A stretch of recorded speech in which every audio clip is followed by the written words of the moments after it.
Hello my dear மக்களே, it's a Thursday afternoon. இன்றைக்கி லஞ்சுக்கு பிசிபிளாபாத் பண்ணுறதா தாங்க பிளான். அதுக்கு வேணுங்கிற ரைஸ் அப்புறம் தால் எல்லாம் நல்லா சோப் பண்ணி எடுத்து வச்சாச்சு. இந்த பிசிபிளாபாத் இந்த ஊரில் ஃபேமஸான ஒரு ஃபுட்டு தான். கிடைக்கிற எந்த வெஜிடபிள்ஸ் கூட போட்டு செய்யலாம்.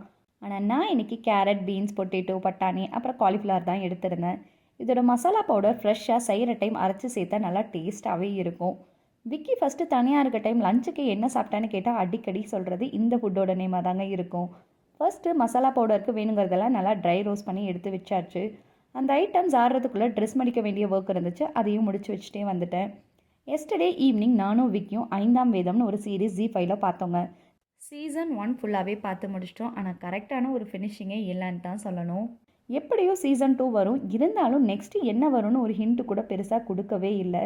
எனக்கா நேற்றுலேருந்து அது யோசிச்சே சரியான ஹெட்டேக்காக இருக்குங்க.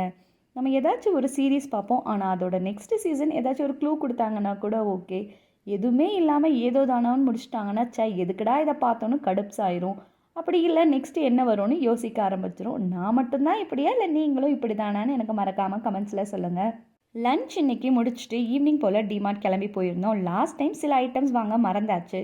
இந்த டைம்ஸ் எதுவுமே மறக்கக்கூடாதுன்னு லிஸ்ட்டெல்லாம் போட்டுட்டு தாங்க போயிருந்தேன். அப்படி இருந்துமே ஓட்ஸ் பேக்கெட் வாங்க மறந்தாச்சு. வீட்டுக்கு வந்துட்டு எல்லாத்தையும் எடுத்து வச்சுட்டு இருந்தேன். அப்போ கரெக்டாக அந்த குர்குரே பப்கார்ன் கண்ணில் பட்டுருச்சு. அதை பார்த்தோன்னே எனக்கு வேற குஷி ஆயிடுச்சு. அதை பார்த்துட்டு விக்கி வேற சந்திரமுகியில் ஒரு டைலாக் வரும் இல்லைங்க, இங்கே பாரு ஒட்டியானோ, இங்கே பாரு காசு மாலை அப்படின்னு ஜோ சொல்லுவாங்க இல்லையா, அந்த மாதிரி நானும் சொல்லிட்டு இருந்தேன் அப்படின்னு சொல்லி என்னை கலாய்ச்சிட்டு இருந்தாங்க.